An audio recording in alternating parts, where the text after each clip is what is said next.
Good morning बच्चों। Very very good morning.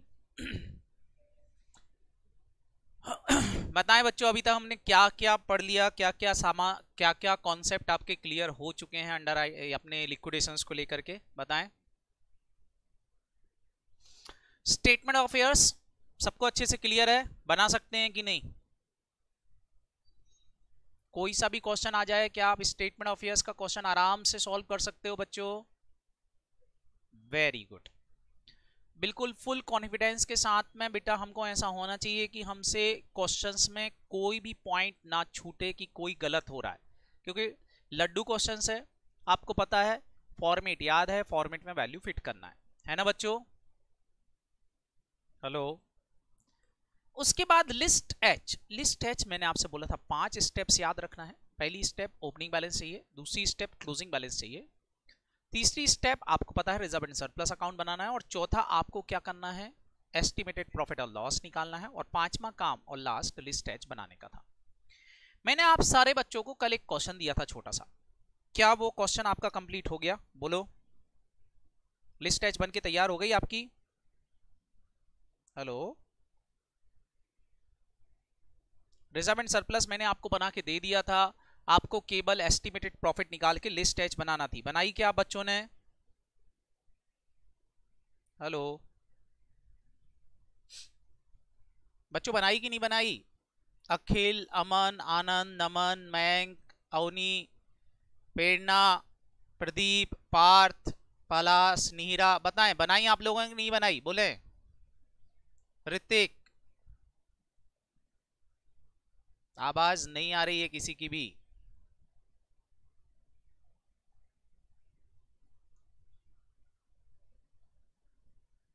Hello. नहीं बनाए? Very good. बना ली, ऋतिक ने बना ली है भैया, ऋतिक ने बना ली, बाकी लोगों ने नहीं बनाई है। चलो मैं बनवा देता हूं, फटाफट फटाफट जल्दी से।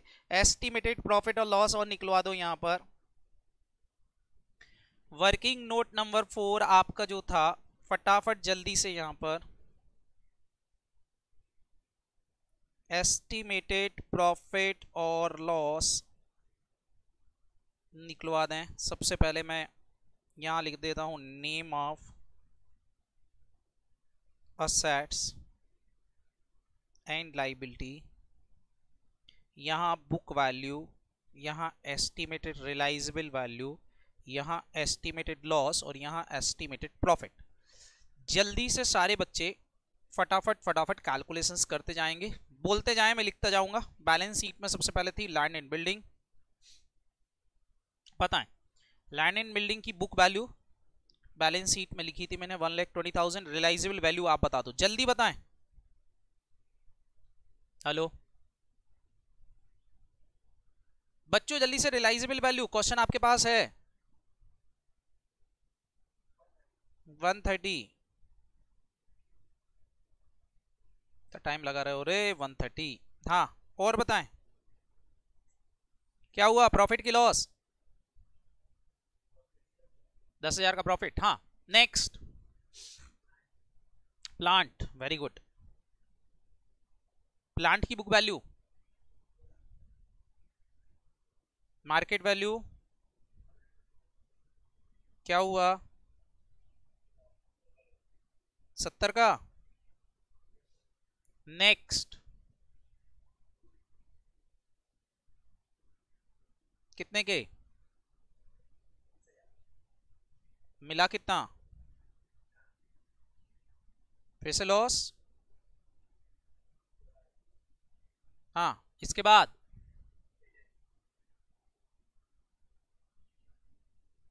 Book value 50,000।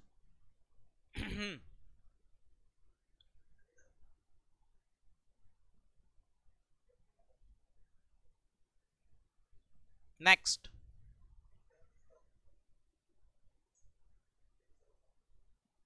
मिला कितना? नुकसान।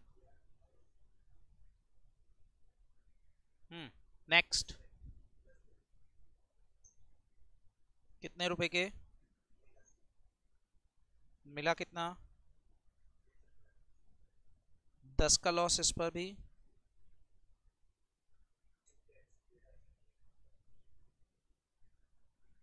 कितने रुपए के,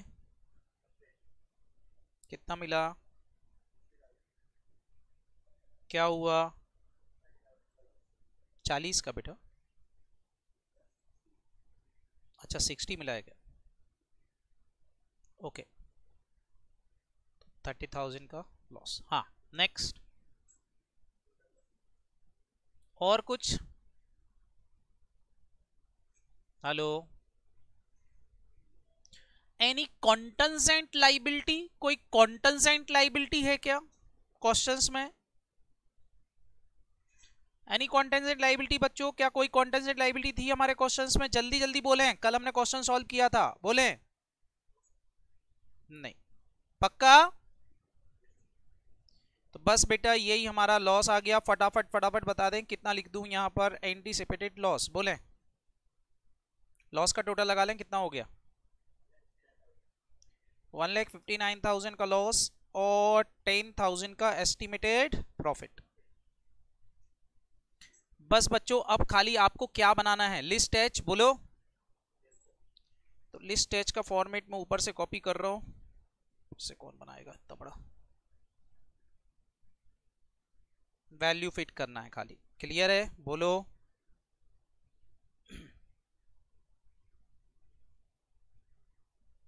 ले, सबसे पहले ओपनिंग बैलेंस सारे बच्चे मेरे को बताएंगे, ओपनिंग में प्रॉफिट था कि लॉस था, बोले,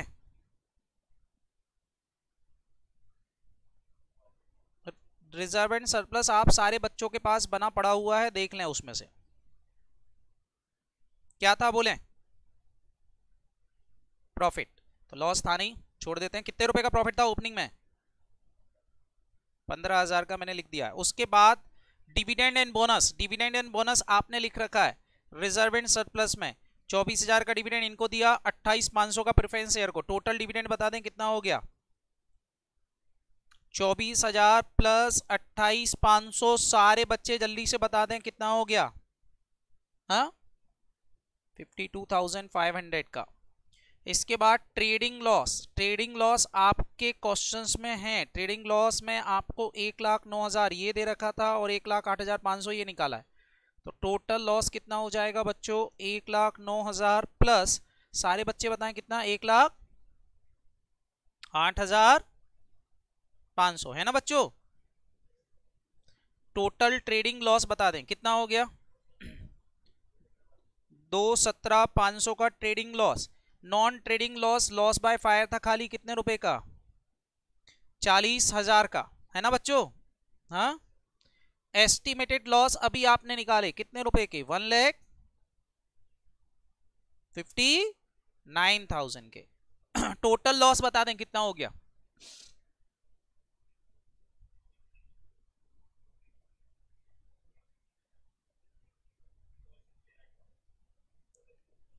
4,69,000 का लॉस। प्रॉफिट, प्रॉफिट में 15,000 था, ट्रेडिंग प्रॉफिट भी हुआ था कितने रुपए का, 40,000 क्वेश्चन में गिवन था, हमने निकाल लिया था, बोलो, नॉन ट्रेडिंग प्रॉफिट कुछ है नहीं, एस्टिमेटेड प्रॉफिट भी है कितने का, 10,000 का, टोटल लगा लें कितना प्रॉफिट हो गया, 60, माइनस कर दें लॉस में से प्रॉफिट कितना आ गया, 4,04,000, और कल देखें स्टेटमेंट ऑफ ईयर से आपने बनाया था तो 4,04,000 ही आया था, देख लें, बोलो, हेलो, आ गया, पलाश बेटा आपके यहां से आवाज आ रही है, पलाश अग्रवाल, क्लियर है बच्चों, हेलो, इट इज टेली। मैंने आपको कल एक और पॉइंट समझाया था बच्चों, सबको याद हो तो, मैंने बोला था अगर इन प्रेफरेंस शेयर को आप क्या मान लो, फटाफट बोलो, नॉन क्यूमुलेटिव, तो फिर 1 साल का ही दिया जाएगा, बोलो, तो 1 साल का अगर हम देते तो ये ट्रेडिंग लॉस बढ़ जाएगा, बाकी कोई फर्क नहीं पड़ेगा, ये कम होगा तो ट्रेडिंग लॉस बढ़ जाएगा, समझ में आया कि नहीं, बोलो, तो आंसर पे कोई फर्क नहीं पड़ेगा, तब भी लिस्ट टेस्ट टैली हो जाएगी, कोई दिक्कत नहीं है, आप अपने स्टडी मटेरियल को देखेंगे तो वहां पर उन्होंने इसको नॉन क्यूमुलेटिव मान के क्वेश्चन सॉल्व किया हुआ है। बट आप उसको क्यूमुलेटिव मान सकते हो, कोई प्रॉब्लम नहीं है। मैंने आपसे बोला क्वेश्चन इज साइलेंट, क्योंकि बाकी सारी जगह इंस्टीट्यूट आपका क्यूमुलेटिव ही मानता है। और बेटा हमारी इंडिया के अंदर लॉ के अंदर भी यही बात लिखी गई है कि अगर क्वेश्चन साइलेंट हो तो प्रेफरेंस शेयर हमेशा ही क्यूमुलेटिव माने जाते हैं। समझ में आया कि नहीं, बोलो। तो हमने लॉ के अकॉर्डिंगली क्वेश्चन सॉल्व किया है, ना कि स्टडी मटेरियल के अकॉर्डिंगली। कर लोगे बच्चों? तो ये था हमारा एक और क्वेश्चन। एक क्वेश्चन और मैं आप सारे बच्चों को दूंगा, जो आपको सॉल्व करना है। मैं सॉल्व नहीं कराऊंगा, पहले से बता दिया है। क्लियर? अच्छा क्वेश्चन है, लिस्ट एच बनाने में सबको मजा आएगा। फटाफट फटाफट इस क्वेश्चन का स्क्रीनशॉट आप ले लें। ये रहा क्वेश्चन। आप बोले तो मैं इसको लार्ज करूं, यदि नहीं आ रहा हो प्रॉपर तो ठीक है, ये लीजिए, ले ली स्क्रीनशॉट। Very good. और ये आपकी एडिशनल इंफॉर्मेशन का भी स्क्रीनशॉट ले लें। हो गया? अच्छा क्वेश्चन है, एग्जाम में 2 बार आया है। हाँ जी बेटा कर रहा हूं, पहले आप इसका ले लें। ले लिया? ओके, ये रही आपकी बैलेंस शीट। बैलेंस शीट का भी ले लें। ये क्वेश्चन आपका क्या रहेगा सारे बच्चे? Homework clear? बेटा यहां फिक्टिशियस दिया हुआ है। फिक्टिशियस का मतलब समझते हो? फिक्टिशियस मतलब क्या? Debit balance of profit and loss. Clear? ये ध्यान रखना, फिक्टिशियस सेट। क्लियर? चलें, अब क्वेश्चन आपको करना है, होमवर्क रहेगा आपका। आपको क्या क्या बनाना है आपको पता है, लिस्टेज बनाना है और स्टेटमेंट ऑफ अफेयर्स। देखता हूं कल कितने बच्चे बना के लाते हैं, और मैं उम्मीद रखूंगा कि आप ये करेंगे। मैं रोज एक क्वेश्चन आपको स्टेटमेंट ऑफ अफेयर्स का देने वाला हूं, जब तक याद नहीं हो जाता, रट नहीं जाता सब कुछ। क्लियर? बनाएंगे? चलें, अभी हम आगे बढ़ाएं चैप्टर हमारा। चलें, तो एक स्टेटमेंट आपने बनाना सीख लिया है। बताओ कौन सा स्टेटमेंट सारे बच्चों ने बनाना सीख लिया? Statement of affairs, form number 57। मैंने जब आपसे लिक्विडेशन स्टार्ट किया था तो बच्चों अपनी चर्चा हुई थी कि लिक्विडेटर इस चैप्टर के अंदर 2 तरह के क्वेश्चंस बनते हैं। बनाया था? बोलो। एक जो मैंने आपको सिखाया, क्या सारे बच्चे बताओ? Statement of affairs. ये कौन बना रहा है हमारा स्टेटमेंट ऑफ अफेयर्स? ये भी मैंने आपको बताया था। बताओ। Board of director. हमने बनाना सीख लिया है, कैसे फॉर्म फिल किया जाता है, फॉर्म नंबर 57 क्या होता है। अच्छा, इसके अंदर जो डेफिशिएंसी वगैरह निकल के आई, सरप्लस निकल के आया, इट इज एक्चुअली एस्टिमेटेड। ये बोर्ड ऑफ डायरेक्टर क्यों निकाल रहे हैं एस्टिमेटेड? इसका लॉजिक भी मैंने आपको बताया था, ताकि लिक्विडेटर बेटा सस्ते में कंपनी ना निपटा दे। इसलिए बोर्ड ऑफ डायरेक्टर ने पहले बोल दिया था कि भाई आज के हिसाब से इतनी डेफिशिएंसी है, आपको इस तरह से करना कि इससे कम डेफिशिएंसी आए, आपको काम अच्छे से करना है। क्लियर है कि नहीं? बोलो। अब लिक्विडेटर अपॉइंट हो गया, लिक्विडेटर को स्टेटमेंट ऑफ अफेयर्स मिल गया। सारे बच्चे बताएं। इसके बाद मैंने आपसे बोला था एक फॉर्म और बनता है जिसको क्या बोलते हैं? Liquidator final statement of account. ये कौन बनाएगा और ये कब बनाएगा? सब कुछ खत्म होने के बाद। Very very good. तो अब सेकंड फॉर्म जो हम पढ़ने वाले हैं वो ही हमारा इंपॉर्टेंट पार्ट रहेगा। तो हेडिंग डालेंगे सारे बच्चे, liquidator final statement of account या लिक्विडेटर फाइनल अकाउंट, जो भी आप बोलना चाहें इसको। वैसे फाइनल स्टेटमेंट ऑफ अकाउंट है क्योंकि एक्चुअल में स्टेटमेंट है। तो ये हम बनाना सीखेंगे अब। क्लियर बच्चों? हेलो।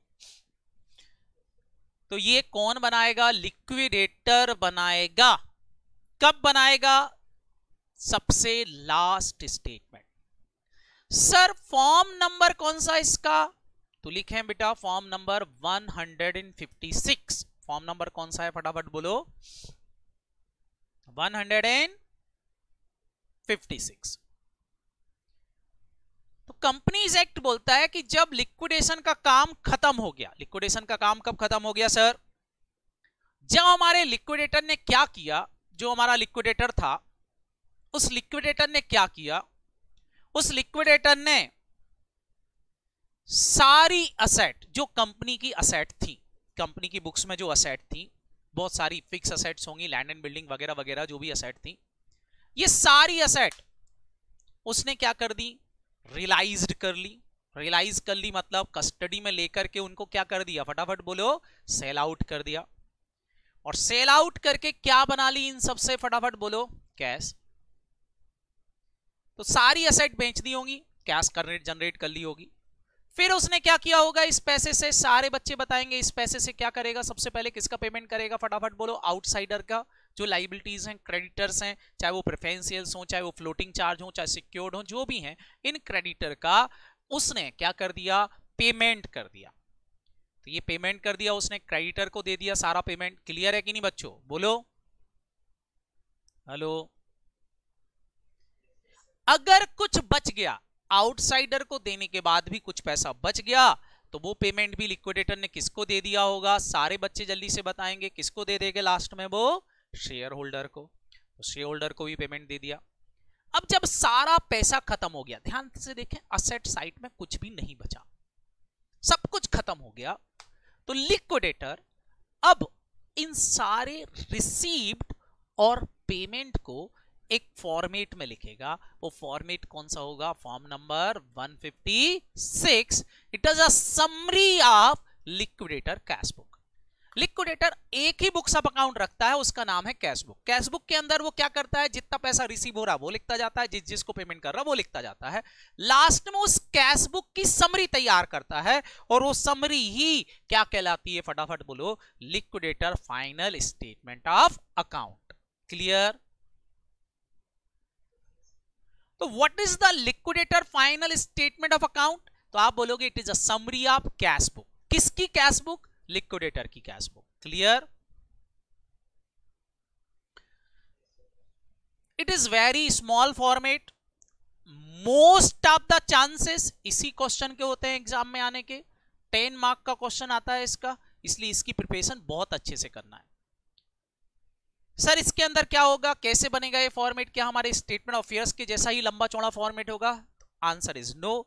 बस आपको यहां पर खाली बेटा रिसीव्ड और पेमेंट अकाउंट बनाना है। क्या बनाना है, फटाफट बोलो, रिसीव्ड और पेमेंट। और सारे बच्चों को रिसीव्ड और पेमेंट अकाउंट बनाना तो आता ही, बोलो आता है कि नहीं। तो ये बन गया। एक साइड क्या लिखेंगे, फटाफट बोलो, रिसीव्ड। एक साइड क्या लिखेंगे, पेमेंट। बताएं बच्चों, असेट से हमको पैसा मिलता है, कौन कौन सी दो लिस्ट पड़ी थी जहां से हमको पैसा मिलता है, लिस्ट ए और लिस्ट बी। लिस्ट ए कौन सी थी, सिक्योर्ड की कि अनसिक्योर्ड की, तो हम सबसे पहले वही लिखेंगे बेटा, असेट रियलाइज्ड जो हुई है हमारी उनका नाम लिख देंगे। मतलब लिस्ट ए वाली asset, cash in bank, cash in hand, marketable securities, BR, stock, WIP, freehold property, जो भी है, जो जो असेट से मिल रहा है, इंडिविजुअल असेट से, उनका अमाउंट लिख देंगे कि भाई इतना इतना मिला। लेकिन यहाँ एस्टिमेटेड नहीं आएगा, यहाँ क्या आएगा, फटाफट बोलो, एक्चुअल रियलाइज्ड। तो किस असेट से कितना रियलाइज्ड हुआ उसका नाम लिख दिया, तो ये लिस्ट ए आ गई। अच्छा, लिस्ट बी का टोटल अमाउंट लिखते थे कि हम सरप्लस लिखते थे, सारे बच्चे जल्दी से बताएं, सरप्लस। तो यहां भी लिस्ट बी का क्या लिख दिया जाएगा, फटाफट बोलो, सरप्लस। तो हम लिख देंगे surplus from secured creditor. Secured creditor से कितना मिला, क्लियर, बोलो हेलो। तो लिख दिया। तो बताएं, लिस्ट ए लिस्ट बी दोनों आ गई। ये दोनों चीजें आपने पढ़ी हुई हैं, कहां पढ़ी हुई हैं, स्टेटमेंट ऑफ अफेयर्स। बस वहां एस्टिमेटेड होता था, एक्चुअल होगा, बाकी कोई फर्क नहीं है। क्लियर है कि नहीं, बोलो। वहां वर्टिकल फॉर्मेट में बना रहे थे, यहाँ टी फॉर्म में बनाना है, बस इतना फर्क है। क्लियर। तो ये ज्यादा अच्छा है। हेलो।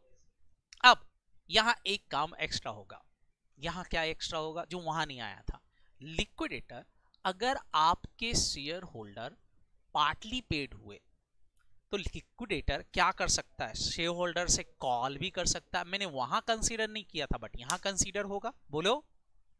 तो यहां पर एक चीज और आएगी, क्या आएगी, call from share holder. Share holder से लिक्विडेटर कॉल भी कर सकता है। क्लियर, बोलो। जिसको मैंने रिजर्व कैपिटल बोला था। बेटा बस ये टोटल अमाउंट हो गया, यहीं से आ सकता, कहां से आ सकता है, या तो असेट से आएगा, या सरप्लस फ्रॉम सिक्योर्ड क्रेडिटर से कुछ मिल जाएगा, या फिर शेयर होल्डर से कॉल करेंगे। टोटल अमाउंट रिसीव्ड हम यहां लिख देंगे। फिर लिक्विडेटर पेमेंट करेगा। अब पेमेंट कौन कौन से होंगे, तो सबसे पहले लिक्विडेटर पेमेंट करेगा बेटा लीगल चार्जेस का। किसका पेमेंट करेगा, फटाफट बोलो, लीगल चार्जेस का। अभी हम समझेंगे लीगल चार्जेस क्या होते हैं, लीगल चार्जेस का। फिर सब उसके बाद बेटा वो अपना रिम्यूनरेशन ले लेगा, वो बोलेगा मेरी सैलरी पहले, बाकी सब बाद में। क्या ये बात समझ में आई कि नहीं, बोलो हेलो।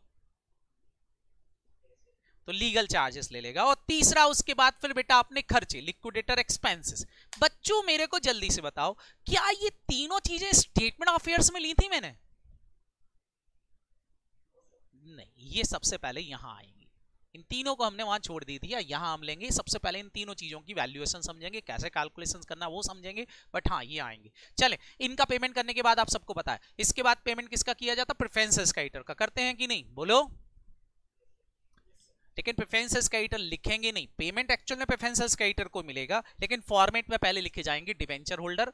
डिवेंचर होल्डर कौन से, फ्लोटिंग चार्ज वाले। क्लियर है कि नहीं?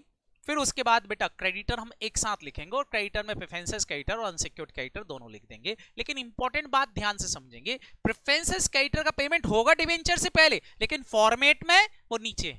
क्लियर? क्योंकि इट इज अनसिक्योर्ड। बोलो, अभी मैं समझाऊंगा आपको। सर पैसा नहीं बचा तो कोई दिक्कत नहीं बेटा, प्रेफरेंस क्रेडिटर का पेमेंट होगा, डिवेंचर होल्डर के सामने नील आ जाएगा, मतलब उनको कुछ भी नहीं मिलेगा। क्लियर? लेकिन पेमेंट ध्यान रखना, प्रेफरेंस क्रेडिटर कोई पहले होगा, बस फॉर्मेट में ऊपर डिवेंचर होल्डर लिखना है, इतना याद रहेगा। चलो बताएं बेटा, इसके बाद कुछ पैसा बच गया, इनको भी पेमेंट करने के बाद, आउटसाइडर का पेमेंट करने के बाद भी कुछ पैसा बच गया, तो शेयर होल्डर को बोलते हैं बेटे यहाँ पर कॉन्ट्रीब्यूटरीज। तो रिटर्न टू कॉन्ट्रीब्यूटरीज, हम कॉन्ट्रीब्यूटरीज को रिटर्न कर देंगे। किस किस को, सबसे पहले प्रेफरेंस शेयर होल्डर का पेमेंट कर देंगे, फिर किसका पेमेंट कर देंगे बच्चों, इक्विटी शेयर होल्डर का। ये हो गया हमारा रिसीप्ट और पेमेंट, काम खत्म। इतना सा फॉर्मेट है। ये कौन सा फॉर्मेट है हमारा, फॉर्म नंबर 156। बताएं बच्चों, क्या इस फॉर्मेट में किसी को कोई दिक्कत? सबको अच्छे से क्लियर हो गया? और बताएं फॉर्मेट याद भी हो गया होगा? स्टेटमेंट ऑफ अफेयर्स जैसा, लिस्टेज जैसा यहाँ कुछ भी नहीं है, बस एक छोटा सा फॉर्मेट है। यही फॉर्मेट हमारा फॉर्म नंबर 156 कहलाएगा। तो ये था हमारा स्टेटमेंट ऑफ अफेयर्स। अब सॉरी, लिक्विडेटर फाइनल अकाउंट। अब क्या करना है सर? अब बच्चों बताओ, मैं इस पार्ट को पढ़ाने के लिए क्या मैं ये तुमको पढ़ने की जरूरत है? ये क्या है, ये क्या है, ये पढ़ने की जरूरत है कि ये पता है हमको सरप्लस फ्रॉम सिक्योर्ड क्रेडिटर कैसे निकालते हैं? बोलो, सब आता है। हमको क्या पढ़ा दो sir? Call from share holder पढ़ा दो, लीगल चार्जेस बता दो, लिक्विडेटर का रिम्यूनरेशन बता दो, लिक्विडेशन एक्सपेंसेस बता दो, बाकी सब हमको पता है। पता है कि नहीं, बोलो। तो बाकी तुमको सब पता है, बस बेटा हम 4 बातों पे चर्चा करेंगे और हमारा चैप्टर खत्म हो जाएगा। समझ में आया कि नहीं? और फिर हम क्वेश्चन सॉल्व करना है। ध्यान रखना, ये लड्डू क्वेश्चन होता है, एग्जाम में बहुत आराम से तुमसे बनेगा। 10 नंबर फिक्स है इसके, 1 नंबर भी इधर उधर नहीं जाएगा। चलें तो स्टार्ट करें बच्चों इसको। ओके, तो चलो नेक्स्ट। इसको बनाने से पहले मैं आपको कुछ कॉन्सेप्ट पढ़ाऊंगा। कौन कौन से कॉन्सेप्ट सर आप पढ़ाने वाले हैं? तो हेडिंग ला लेंगे सबसे पहले तो लीगल चार्जेस। क्या पढ़ाने वाला हूं बच्चों मैं आपको? Legal charges. Sir what is legal charges, क्या है लीगल चार्जेस? तो बेटा लिक्विडेटर को कई बार कई असेट्स डिस्प्यूटेड होती हैं, कंपनी की होती है, ओनरशिप डिस्प्यूटेड हो सकती है कि नहीं, बोलो। हेलो,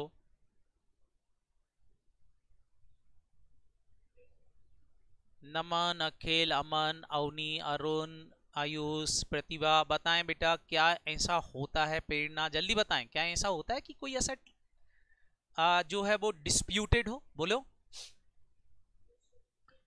तो डिस्प्यूटेड एसेट को बेचना इजी काम होगा क्या, कि हमको पहले कोर्ट में जाना पड़ेगा? बोलो, तब तो वो एसेट बेच पाओगे, मतलब उसकी एडवर्टीजमेंट वगैरह भी बाद में ही कर पाओगे। पहले तो बेटा आपको वो डिस्प्यूट सेटल करना पड़ेगा कि ओनरशिप को अपनी है तो ऐसा लाना पड़ेगा।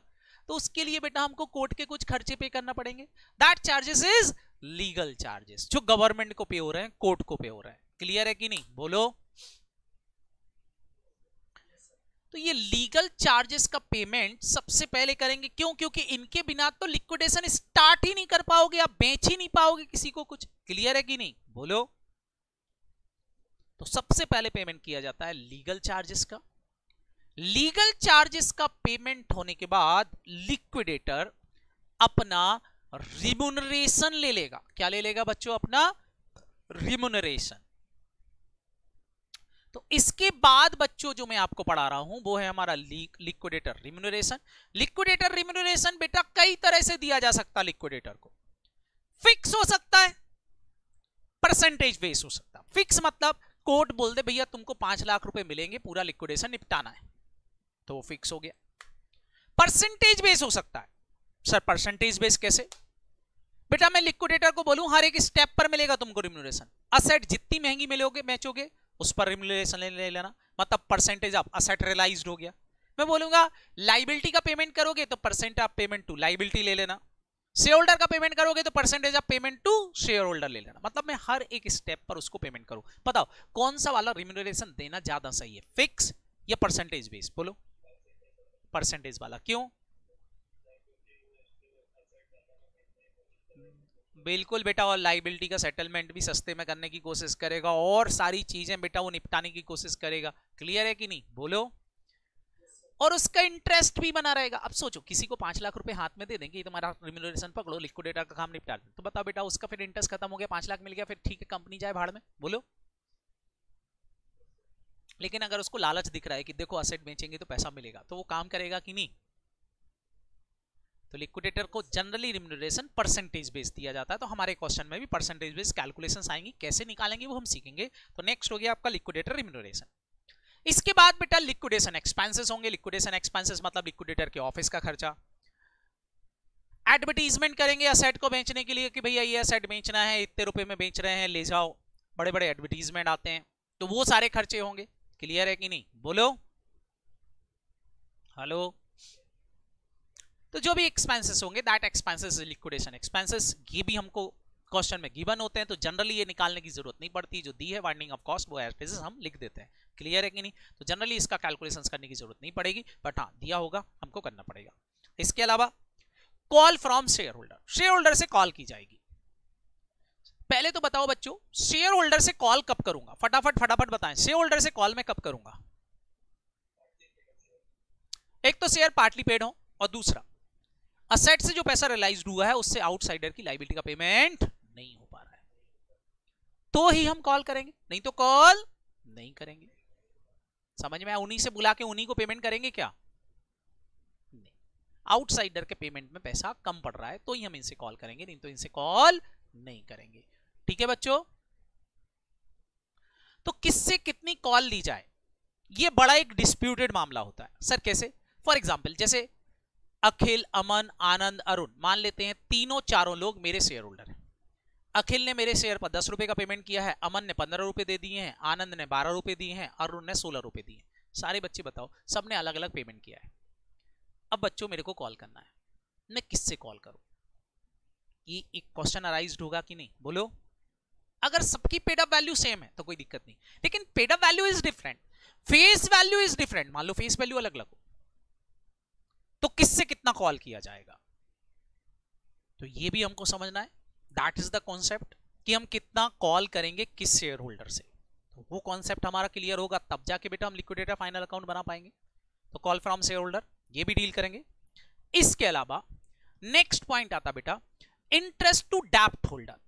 डेब्ट होल्डर को इंटरेस्ट का पेमेंट, वो भी कब तक का? Up to the date of payment.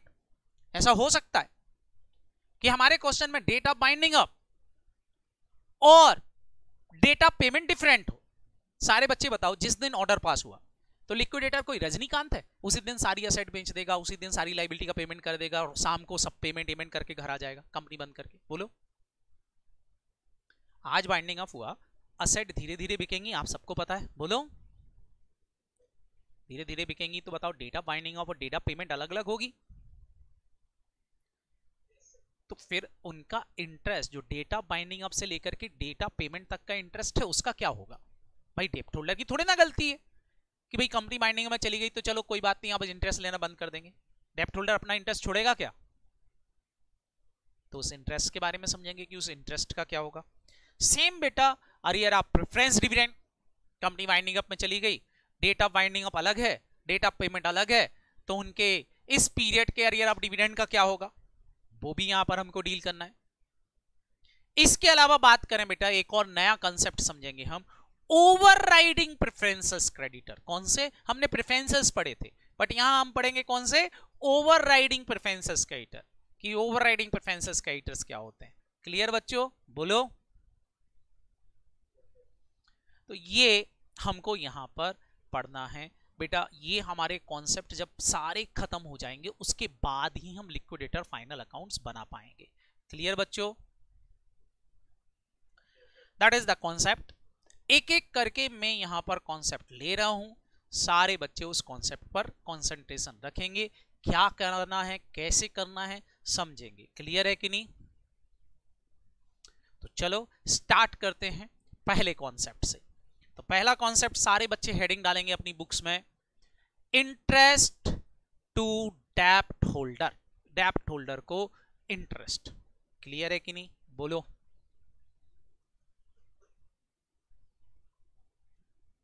कौन से इंटरेस्ट की बात चल रही है? जिस दिन कंपनी का वाइंडिंग अप हुआ उस दिन की बात चल रही है क्या बेटा? वाइंडिंग अप की डेट तक का तो इंटरेस्ट देना है उनको, कोई दिक्कत ही नहीं थी। वो जो हमारे बैलेंस शीट में आ रहा है, ट्रायल बैलेंस में आ रहा है, वो तो देना ही देना है। जो आउटस्टैंडिंग है वो तो देना है भाई, उसमें कोई दिक्कत नहीं। बात ये उठती है कि अगर डेटा वाइंडिंग अप हमारे क्वेश्चंस में अलग है और जो आप पेमेंट कर रहे हो वाइंडिंग अप के बाद लिक्विडेटर ने धीरे धीरे एसेट बेची और बेचने के बाद डेब्ट होल्डर का जब वो पेमेंट करने गया तो पेमेंट की डेट अलग थी। पेमेंट की डेट क्या थी? फटाफट बोलो बच्चों। अलग थी। Date of payment is different. जब मैं उसको पेमेंट किया डेब्ट होल्डर को कि भैया ये पैसा ले तेरा, तो जब मैं पेमेंट कर रहा था प्रेफरेंस होल्डर को तो पेमेंट की डेट अलग है। जब बोथ डेट आर डिफरेंट तो ये क्वेश्चन अराइज होगा कि बच्चों ऐसे केस में ये डेट ऑफ वाइंडिंग अप से लेकर के डेट ऑफ पेमेंट तक के इंटरेस्ट का पेमेंट किया जाएगा कि नहीं किया जाएगा, उस पर एक क्वेश्चन अराइज होगा। क्लियर है कि नहीं बच्चों? बोलो। ध्यान रखना हमारे मैक्सिमम क्वेश्चन में date of winding up date of payment same रहेगी। मतलब मैक्सिमम क्वेश्चन हमारे जो इंस्टीट्यूट के हैं ना उसमें हमारा लिक्विडेटर रजनीकांत है, जिस दिन उसको अपॉइंट हुआ उसी दिन वो सब निपटा देता है, तो फिर तो ये क्वेश्चन ही अराइज नहीं होगा। बोलो। बट कुछ क्वेश्चंस ऐसे मिलेंगे जिसमें date of winding up date of payment अलग अलग होगी, तो वहां पर ये बात हमको ध्यान रखना है कि डेट ऑफ बाइंडिंग अप से लेकर के डेट ऑफ पेमेंट तक के इंटरेस्ट का क्या होगा डेब्ट होल्डर के, चाहे वो सिक्योर्ड क्रेडिटर हो, चाहे वो डिवेंचर होल्डर हो, चाहे वो कोई भी फ्लोटिंग चार्ज क्रेडिटर क्यों ना हो, अगर उसको इंटरेस्ट दिया जा रहा है तो उसके इंटरेस्ट का क्या होगा। तो बेटा यहां पर बोलते हैं कि कंपनी अगर सॉल्वेंट है, कंपनी क्या है बच्चों? जल्दी से बताओ। मैंने आपसे बोला कंपनी इज सॉल्वेंट। अगर आपकी कंपनी क्या है? सॉल्वेंट है, तो सॉल्वेंट के केस में डिवेंचर होल्डर को पेमेंट मिलेगा, मतलब इस इंटरेस्ट का पेमेंट किया जाएगा। मतलब कंपनी कैसी है फटाफट बोलो। In case of company is solvent, अगर कंपनी सॉल्वेंट है तो फिर इंटरेस्ट दिया जाएगा to be paid up to the date of payment, मतलब ये इंटरेस्ट उसको दिया जाएगा up to the date of payment तक का। क्लियर बच्चों? हेलो। लेकिन any other case, any other case मतलब कंपनी इंसॉल्वेंट है। कंपनी क्या है फटाफट बोलो? इंसॉल्वेंट है। अगर कंपनी इंसॉल्वेंट है, पैसे ही नहीं है, तो लिक्विडेटर अपनी जेब से थोड़ी ना देगा। क्लियर है कि नहीं? बोलो। तो फिर बोलते हैं any other case company insolvent है तो इंटरेस्ट ऑन डिवेंचर केवल पेमेंट किया जाएगा up to the date of winding up तक का, उसके बाद का इंटरेस्ट नहीं दिया जाएगा। क्लियर बच्चों? तो सारे बच्चे ध्यान से देखेंगे। पहला एग्जाम्पल सबको क्लियर हो गया कि नहीं हुआ? बोलो। हेलो, सबको कॉन्सेप्ट क्लियर है बच्चों? सारे बच्चे जल्दी से बताएंगे। पहली बात जो मैंने सबको बताई, क्या बताई है कि भैया डिवेंचर का इंटरेस्ट या कोई भी डेप्ट होल्डर का इंटरेस्ट पेमेंट किया जाएगा up to the date of payment तक का, अगर कंपनी सॉल्वेंट है तो। लेकिन अगर कंपनी इंसॉल्वेंट है तो डेटा बाइंडिंग अब तक का ही इंटरेस्ट दिया जाएगा, उसके बाद का कोई इंटरेस्ट नहीं दिया जाएगा। चलें, मैं एक एग्जाम्पल भी यहां पर नोट डाउन कर देता हूं। फॉर एग्जाम्पल देखें, लिखें जरा एग्जाम्पल दिया हुआ है, मान लो डेट ऑफ वाइंडिंग अप या डेट ऑफ लिक्विडेशन आपकी है 31 मार्च 2020। यहां दिया है डेट ऑफ पेमेंट टू डेप्ट होल्डर या डिवेंचर। डिवेंचर्स दिए हैं आपको, जिस दिन आप पेमेंट कर रहे हो डिवेंचर होल्डर को, वो डेट है आपकी 1 जुलाई 2020। ठीक है बच्चों? हेलो, आपकी बैलेंस शीट के अंदर डिवेंचर्स दिए हुए। बैलेंस शीट कौन सी डेट की होगी? सारे बच्चे बताएंगे। बैलेंस शीट आपको कौन सी डेट की होगी? डेट ऑफ पेमेंट की होगी कि डेट ऑफ वाइंडिंग अप की होगी? Date of winding. Date of winding up की बैलेंस शीट आपको दी है 31 मार्च 2020 की, और यहां बैलेंस शीट में दिया है 12% डिवेंचर्स 2 लाख रुपीस के, और साथ ही साथ यहां आ रहा है आउटस्टैंडिंग इंटरेस्ट ऑन डिवेंचर 10,000 का। बच्चों ये तो दिया ही जाएगा, इसमें कोई दिक्कत नहीं, हम ये तो लेंगे ही लेंगे। ये दोनों चीजें तो हम वहां भी लेते थे, बताओ कहां पर? स्टेटमेंट ऑफ अफेयर्स में भी लेते थे। ये तो लेना ही लेना है, ये तो देंगे ही देंगे। लेकिन क्या यहां एक्स्ट्रा बात चल रही है? बताओ बेटा, यहां एक्स्ट्रा बात चल रही है डेट ऑफ वाइंडिंग अप से लेकर के date of payment. Date of payment, date of winding up is 31 मार्च 2020, जबकि डेट ऑफ पेमेंट इज 1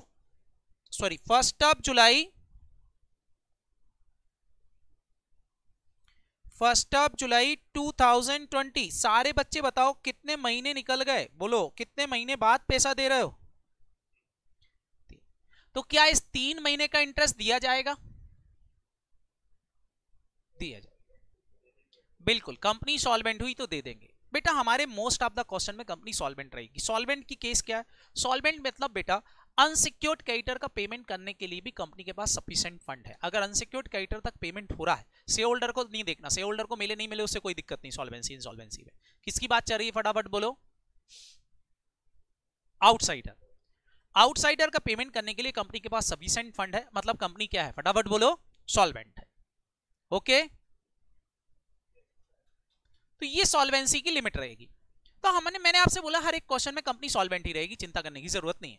सारे बच्चे बताओ, तो क्या ये 3 महीने का इंटरेस्ट देंगे? ये 3 महीने का इंटरेस्ट किस पे निकालें? 2,10,000 पे निकालें कि 2 लाख पे निकालें? बताएं। 2 लाख पर, फेस वैल्यू पर 2 लाख पर 12% से 3 महीने का इंटरेस्ट कितना आ गया? 6,000। बोलो तो बताओ, यहां जब पेमेंट किया जाएगा डिवेंचर होल्डर को तो कितना पेमेंट करोगे? Payment to debenture holder 2,16,000। क्या ये बात क्लियर हो गई? बोलो। ये पहला केस हो गया। तो एग्जाम में ये बात हमको ध्यान रखना है। लेकिन सारे बच्चे बताओ, अगर डेटा बाइंडिंग अप और डेटा पेमेंट एक ही है तो फिर क्या ये क्वेश्चन अराइज होगा? नहीं, फिर तो ये क्वेश्चन अराइज ही नहीं होगा। फिर हम डेटा बाइंडिंग अप तक ही पेमेंट कर देंगे, काम खत्म। फर्स्ट कॉन्सेप्ट सबको क्लियर है कि नहीं? हेलो, नेक्स्ट की बात करते हैं। तो नेक्स्ट लिखेंगे arrear of preference dividend.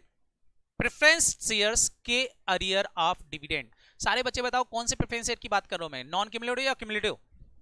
Arrear किसका होता है? क्यूमुलेटिव प्रेफरेंस शेयर्स का arrear of dividend. Same case यहां भी, हमारी डेट ऑफ वाइंडिंग ऑफ अलग है, जिस दिन कंपनी का वाइंडिंग ऑफ हुआ वो डेट अलग थी, और जब मैं प्रेफरेंस शेयर होल्डर का पेमेंट कर रहा हूं, प्रेफरेंस शेयर कैपिटल का पेमेंट कर रहा हूं, तो वो डेट अलग है, डेट ऑफ पेमेंट अलग है प्रेफरेंस शेयर्स की। तो मैं यहां पेमेंट कर रहा हूं प्रेफरेंस शेयर्स का, ये डेट अलग है, दोनों डेट में डिफरेंस है। तो सवाल ये उठता है कि डेट ऑफ वाइंडिंग अप से लेकर के डेट ऑफ पेमेंट तक के डिविडेंड का क्या होगा, क्या इनको डिविडेंड दिया जाएगा या नहीं दिया जाएगा? बोलो।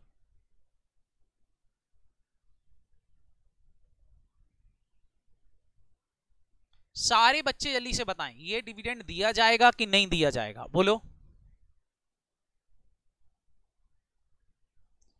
अखी, अमन, आनंद, अवनी, नमन, कोई बताएगा? निहिरा, प्रेरणा, कौन बताना चाहेगा आंसर इसका? ऋतिक,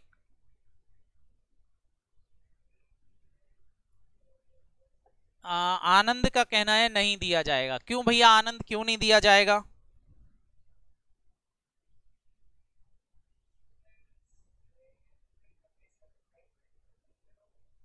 शेयर होल्डर का पैसा वाइंडिंग अप तक ही लगा हुआ था, क्यों भैया उनको पेमेंट वापस मिल गया क्या वाइंडिंग अप की डेट पर? पैसा तो उनका आज भी लगा हुआ है। बोलो, जब तक उनको पैसा वापस नहीं मिलता पैसा तो उनका लगा हुआ है। लेकिन बच्चों इट इज इंपॉर्टेंट बात, क्या डिविडेंड जो है it is a charge against revenue या इट इज अप्रोप्रिएशन? डिविडेंड एक अप्रोप्रिएशन होता है, और अप्रोप्रिएशन वाला पार्ट बच्चों कब चलता है? जब बिजनेस चल रहा हो। सारे बच्चे बताओ, डेट ऑफ वाइंडिंग अप आते ही क्या कंपनी खत्म हो गई? बोलो। तो क्या उसके बाद कंपनी कोई प्रॉफिट कमाएगी? क्या उसके बाद जब प्रॉफिट कमाएगी नहीं तो डिविडेंड का सवाल उठेगा क्या? नहीं। तो ध्यान रखना, dividend not a charge, dividend is appropriation. इसलिए कंपनीज एक्ट बोलता है कि इस पीरियड का शेयर होल्डर को कोई डिविडेंड नहीं दिया जाएगा। क्या ये बात समझ में आई? बोलो। हेलो। तो बच्चों ध्यान रखेंगे, क्या बोला मैंने? इस पीरियड का क्या नहीं दिया जाएगा? बोलो, अरियर ऑफ प्रेफरेंस डिविडेंड। तो एक एग्जाम्पल इसका भी नोट डाउन कर लें ताकि आपकी कॉपी में लिखा हुआ रहे।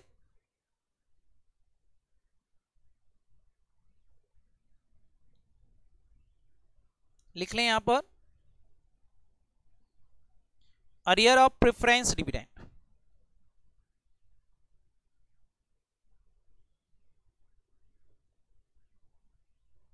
दिया है क्वेश्चन के अंदर date of winding up,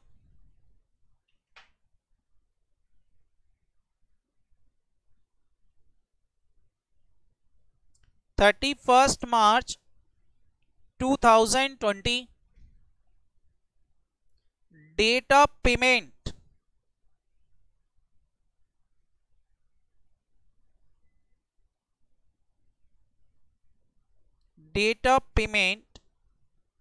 to shareholder 31 March 2021। Okay, hello. Balance sheet दी हुई है आपको,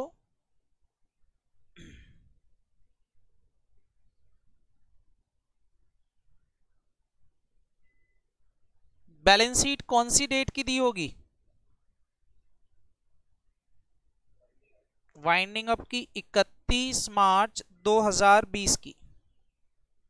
यहां आ रहे हैं 12% प्रेफरेंस शेयर कैपिटल 5 लाख रुपए की, और नीचे फुट नोट में सारे बच्चों को पता है, मैं बता चुका हूं, अरियर ऑफ डिविडेंड है एक्चुअल लायबिलिटी या कॉन्टेंजेंट लायबिलिटी? बोलो। तो नीचे फुटनोट में आ रहा है arrear of preference dividend 4 year, 4 साल का। ठीक है, हेलो। अब बच्चों मेरे को निकालना है प्रेफरेंस शेयर को कितना पेमेंट मिला होगा। तो सारे बच्चे बताओ, डेट ऑफ वाइंडिंग अप पर, पहले हम डेट ऑफ वाइंडिंग अप की बात करते हैं। डेट ऑफ वाइंडिंग अप पर कितना पेबल था इनको,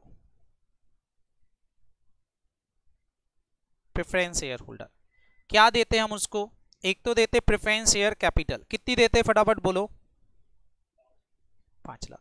साथ ही साथ क्या देंगे उसका, अरियर ऑफ डिविडेंड। ये वाला तो उनको मिलेगा ही मिलेगा, इसमें तो किसी की कोई क्वेश्चन अराइज नहीं होता। समझ में आया कि नहीं बोलो। तो 4 साल का बताएं, 5 लाख पर 12% से 1 साल का कितना हुआ, 60,000 मल्टीप्लाई बाय कितना कर दूं, कितना हो गया,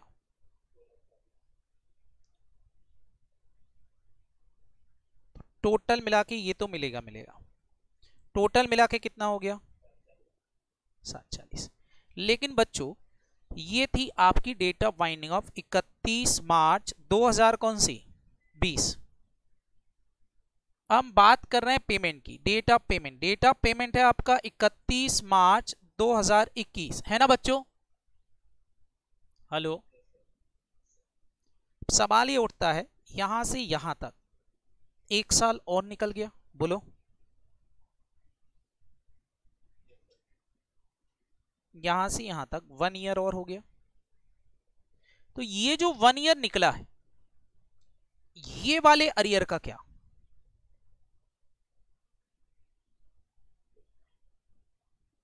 ये जो 1 ईयर निकला है इसके अरियर ऑफ डिविडेंड का क्या, क्या ये अरियर ऑफ डिविडेंड दिया जाएगा। तो इसका आंसर है क्या, फटाफट बोलो, ये अरियर ऑफ डिविडेंड नहीं देंगे।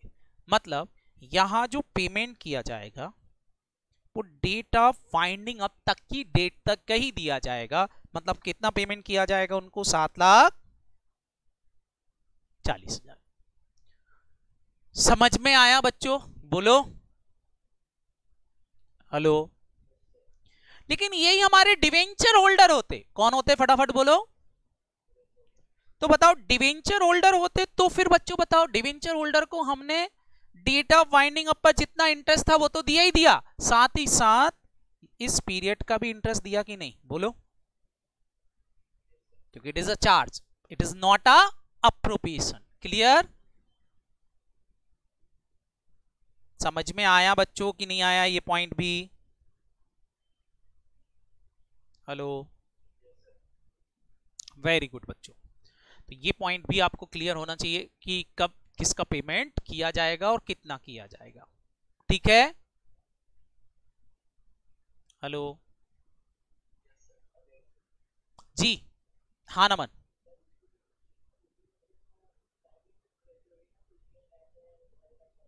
नहीं बेटा, लिक्विडेटर के पास कोई टाइम लिमिट नहीं होती।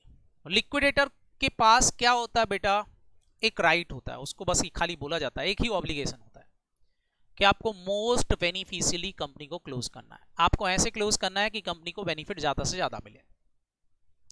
तो लिक्विडेटर बेटा सालों साल चलता रहता है। जैसे आप नहाटा एकेडमी आए हो, तो नहाटा एकेडमी में जो पोद्दार प्लाजा है वो एक्चुअल में एक कपड़े की मिल थी, टेक्सटाइल मिल थी, वो होप टेक्सटाइल मिल। आए हो कि नहीं। उस होप टेक्सटाइल मिल का वाइंडिंग अप स्टार्ट हुए 40 साल हो चुके, 40 इयर्स, और 40 ईयर से भी ज्यादा। बच्चों अभी तक लिक्विडेशन चल रहा है, अभी तक वो पूरी जमीन बिकी नहीं है, आपने देखा होगा खाली पड़ी हुई है कि नहीं बोलो। हेलो, जैसे जैसे बिकती जा रही है वैसे वैसे वहां पर मॉल्स और दूसरी शॉप्स वगैरह ओपन होती जा रही, बट बहुत सारी जमीन अभी भी पड़ी हुई, लिक्विडेशन अभी भी चल रहा है, इतने साल निकल चुके हैं। कई लोग तो बेटा लिक्विडेशन की वेट में बैठे बैठे निपट गए, डेथ हो गई कि हमारा पेमेंट मिलेगा। लिक्विडेटर बोलता जब असेट महंगी होगी तभी बेचेंगे, अभी नहीं बेचना। समझ में आया कि नहीं बोलो। चल रहा लिक्विडेशन, 40 साल हो गए, 50 साल हो जाते हैं, 100 साल हो जाते हैं। कई लोग तो बेटा जिनको पेमेंट लेना वो भगवान को प्यारे हो जाते हैं, लिक्विडेटर खुद ही पता चला निपट गया। बट जो भी है ध्यान रखना कि ये कोई टाइम लिमिट नहीं होती कि लिक्विडेशन कब खत्म करना है। समझ में आया कि नहीं, बस खाली ये बोला जाता है मोस्ट बेनिफिशियली क्लोज करना है। ठीक है, तो ये था बच्चों हमारा क्या, लिक्विडेशन की दो कॉन्सेप्ट कि भैया ये क्या दिया जाएगा, डेट ऑफ पेमेंट तक का किसको मिलेगा किसको नहीं मिलेगा। सर निपट गया, फिर कुछ नहीं बेटा, नया लिक्विडेटर अपॉइंट होगा, कोई दिक्कत थोड़ी ना। समझ में आया कि नहीं? कोर्ट फिर से कर देगा लिक्विडेटर अपॉइंट। कोई लिक्विडेटर निपट गया, ये तो ठीक है, वो उसकी नेचुरल डेथ हो गई, लेकिन ऐसा भी हो सकता कई बार बेटा एक्सीडेंट हो गया, लिक्विडेटर चला गया, भगवान को प्यार हो गया, तो फिर कोई दूसरा अपॉइंट होगा, काम तो संभालेगा। क्लियर? Hello, okay. तो बच्चों ये था हमारे 2 पॉइंट। तीसरा कॉन्सेप्ट लिखेंगे, थर्ड कॉन्सेप्ट।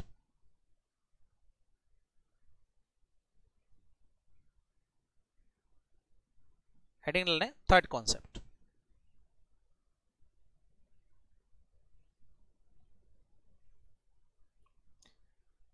बेटा कई बार कोई प्रेफरेंशियल क्रेडिटर हैं आपके, आपको पता है प्रेफरेंशियल क्रेडिटर क्या होते हैं? हाँ, प्रेफरेंशियल क्रेडिटर सबको पता है, प्रेफरेंशियल क्रेडिटर कौन होते हैं? इन प्रेफरेंशियल क्रेडिटर के पेमेंट के लिए, प्रेफरेंशियल क्रेडिटर के पेमेंट के लिए, जैसे फॉर एग्जांपल इनकम टैक्स है भाई,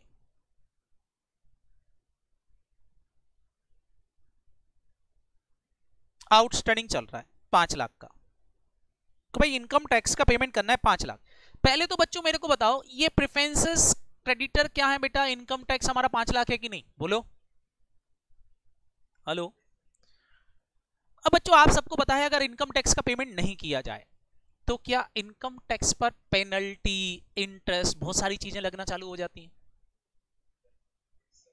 अब लिक्विडेटर वेट करे कि पहले असेट से पैसा रियलाइज करूंगा फिर इनकम टैक्स का पेमेंट करूंगा, तो बताओ बेटा बहुत सारी पेनल्टी लग चुकी होगी, उस केस में लिक्विडेटर कंपनी को नुकसान है कि नहीं? तो लिक्विडेटर कई बार बेटा वेट नहीं करता कि यार ये प्रेफरेंशियल क्रेडिटर का पेमेंट करना है तो उसके लिए मैं असेट बेचूं। कई बार इन प्रेफरेंशियल क्रेडिटर के पेमेंट के लिए लिक्विडेटर लोन ले लेता है। क्या ले लेगा? फटाफट बोलो। लोन ले लिया, loan taken for payment. Payment करने के लिए बैंक से लोन ले लेता है, बोलता है असेट बिकेंगी, आपका लोन चुका देंगे, चिंता मत करो, मेरे को लोन दे दो ताकि मैं ये जो स्टैट्यूटरीज लायबिलिटीज हैं पहले उनको निपटा दूं। क्या ये समझ में आ रहा कि नहीं, बोलो। हेलो, तो सर लिक्विडेटर को लोन मिल जाएगा? हाँ मिल जाएगा बेटा, असेट बहुत सारी कंपनी के पास, किसी को भी गिरवी रख देगा, किसी को भी मॉर्गेज कर देगा। क्लियर, बोलो। तो लोन ले लिया, मान लेते हैं 6 लाख रुपए का लोन लिया, और इस 6 लाख रुपए के लोन में से उसने इस इनकम टैक्स का पेमेंट कर दिया। तो एक्ट बोलता है कि अगर प्रेफरेंशियल क्रेडिटर के पेमेंट के लिए कोई लोन लिया गया है तो जितना अमाउंट यूटिलाइज्ड हुआ है पेमेंट में, जितना अमाउंट यूटिलाइज्ड हुआ है पेमेंट में, कितना अमाउंट यूज हुआ फटाफट बोलो? 5 लाख। ये 5 लाख रुपए का लोन इनकम टैक्स की जगह प्रेफरेंशियल क्रेडिटर मान लिया जाएगा।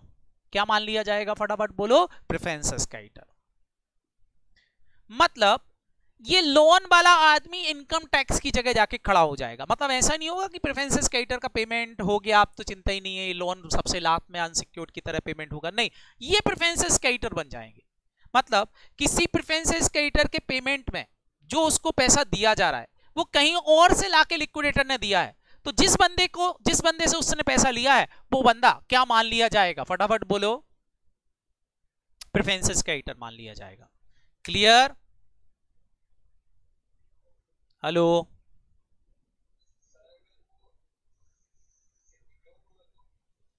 सिक्योर्ड हुआ तो बेटा सिक्योर्ड क्रेडिटर की तरह उसको पेमेंट मिल गया तो चिंता ही नहीं। अगर मैं आपसे बोल रहा हूं सिक्योर्ड क्रेडिटर के पेमेंट के पहले ही उसको कोई पैसा बट रहा है तो एज अ प्रेफरेंशियल क्रेडिटर आके ले लेगा ना। क्यों? क्योंकि उसको क्या मिल रहा है फटाफट बोलो? प्रेफरेंशियल बनने का मौका मिल रहा है। समझ में आया? तो ध्यान रखना, अगर कोई लिक्विडेटर लोन लेकर के, कोई भी लोन लेता है, अनसिक्योर्ड ले, सिक्योर्ड ले, कैसा भी ले, और उससे किसी प्रेफरेंशियल क्रेडिटर का पेमेंट कर रहा है, तो प्रेफरेंशियल क्रेडिटर के पेमेंट में जितना अमाउंट यूटिलाइज किया है उसने, वो अमाउंट भी प्रेफरेंशियल कैटेगरी में आ जाएगा। देखो ये लायबिलिटी कोई कंपनी की तो थी नहीं, बताओ ये जो लोन लिया है ये कंपनी की लायबिलिटी है क्या? बताएं, क्या ये कंपनी की लायबिलिटी थी डेटा बाइंडिंग अप पर? ये लिक्विडेटर ने जनरेट कर दी नई, तो लिक्विडेटर ने जो नई जनरेट कर दी ना, वो उस पैसे का यूज यहां की किसी लाइबिलिटी के पेमेंट में करेगा, तो इनकम टैक्स चुका दिया। और मैं आपसे बोलूं यहां पर डिवेंचर होल्डर का पेमेंट कर दिया, मान लेते हैं 1 लाख रुपए से इस लोन से, ठीक है, बोलो हेलो।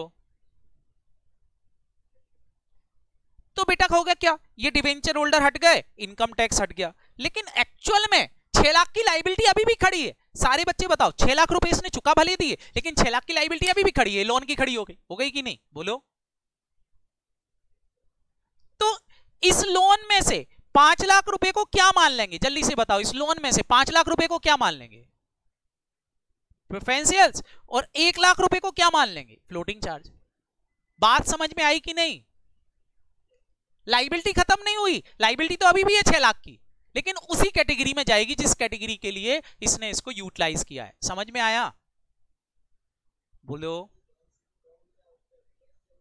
हाँ मैं आ रहा हूं उसी पर, इसके लिए समझा रहा था, बाकी तो कोई दिक्कत ही नहीं थी। साथ ही साथ इस बैंक लोन पर जो इंटरेस्ट बनेगा, वो इंटरेस्ट भी उसी कैटेगरी में जाएगा जिस कैटेगरी का पेमेंट करने में यूटिलाइज्ड हुआ है। मतलब इस 5 लाख पर जितना भी इंटरेस्ट बनेगा, वो लोन क्या माना जाएगा, फटाफट बोलो, इंटरेस्ट क्या माना जाएगा, प्रेफरेंस क्रेडिटर। और इस 1 लाख के पेमेंट पर जितना इंटरेस्ट बनेगा, बताओ बेटा, ये क्या माना जाएगा, फ्लोटिंग चार्ज। समझ में आया। सर ओवरऑल तो लॉस हो गया, नहीं बेटा ओवरऑल लॉस नहीं हुआ। इनकम टैक्स जो है, इनकम टैक्स की पेनल्टी 100% तक होती है कि नहीं, बोलो हेलो। तो अगर 5 लाख की पेनल्टी लगती, उससे अच्छा 50,000 का इंटरेस्ट अगर एक्स्ट्रा लग जाए तो भी फायदा है कंपनी को कि नहीं, हेलो।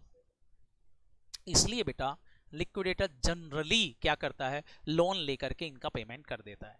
तो ध्यान रखना, अगर कोई पेमेंट किसी और को था, और का था, और उस पेमेंट से अगर प्रेफरेंस क्रेडिटर का पेमेंट हो रहा है, तो जिस अमाउंट को आपने प्रेफरेंस क्रेडिटर को दिया है, उतना अमाउंट वो दूसरे के लिए प्रेफरेंस मान लिया जाएगा, मतलब वो बंदा उसकी जगह आके खड़ा हो जाएगा। क्लियर।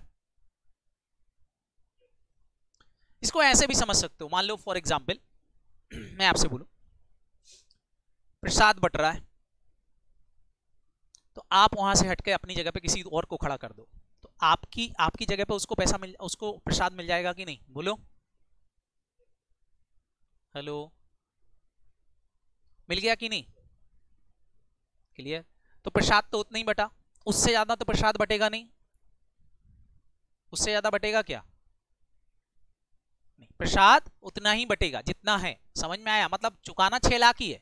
अभी 6 लाख रुपए तुम लोन लेके आ रहे हो, तो अल्टीमेटली कंपनी को 6 लाख रुपए ही चुकाना है। वो अलग अलग डिवेंचर होल्डर को देता है, आउटस्टैंडिंग देता, अब वो लोन को 6 लाख रुपए चुकाएगा। लेकिन लोन को जब वो 6 लाख रुपए का पेमेंट करेगा, तो वो 6 लाख रुपए का लोन का payment as a income tax और एज अ डिवेंचर होल्डर मान के ही करेगा कि ये डिवेंचर होल्डर है और ये इनकम टैक्स है। समझ में, वो लोन मान के पेमेंट नहीं करेगा, और उस पर जो भी इंटरेस्ट बनेगा वो भी उसी कैटेगरी का माना जाएगा। क्लियर, हेलो, समझ में आ गया। बनेगा करते,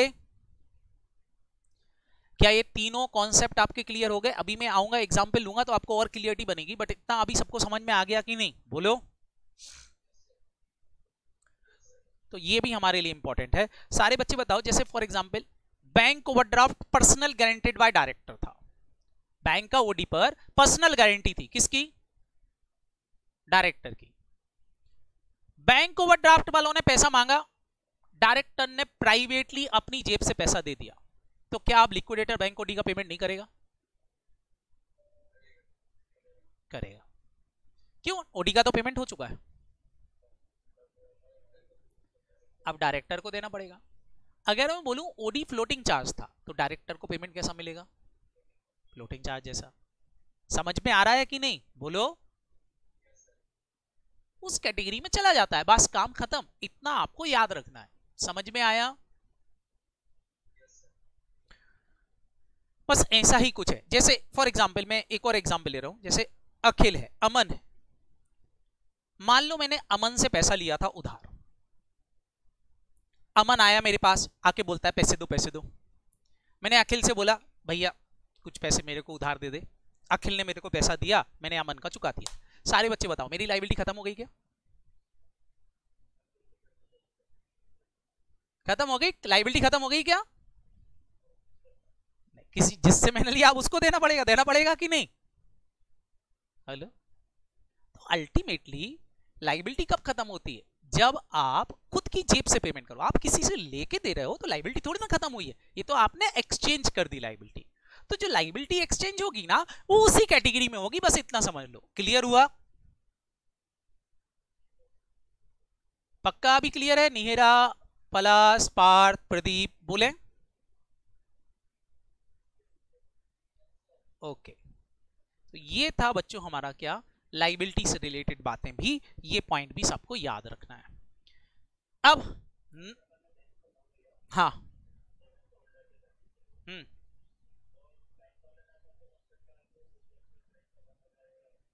नहीं नहीं नहीं, ऐसा ऐसा कॉन्ट्रैक्ट अलाउ नहीं होगा, ऐसा नहीं हो सकता। आप जिस कैटेगरी की पेमेंट में करो वो उसी कैटेगरी में जाएगा। फायदा क्या है? जैसे डिवेंचर होल्डर को हमको 18% इंटरेस्ट देना पड़ रहा था, बैंक से लोन मेरे को 10% पर मिल गया। समझ में आया कि नहीं? तो 8% बचा लिए ना, ये फायदा है, बाकी कोई फायदा नहीं। समझ में आया? ओके, तो चलें। ये था बेटा एक प्रेफरेंसेस क्रेडिटर से रिलेटेड पॉइंट कि भाई लोन लेकर के जिस कैटेगरी का पेमेंट करेंगे उसी कैटेगरी में वो बंदा चला जाएगा। ठीक है? हेलो,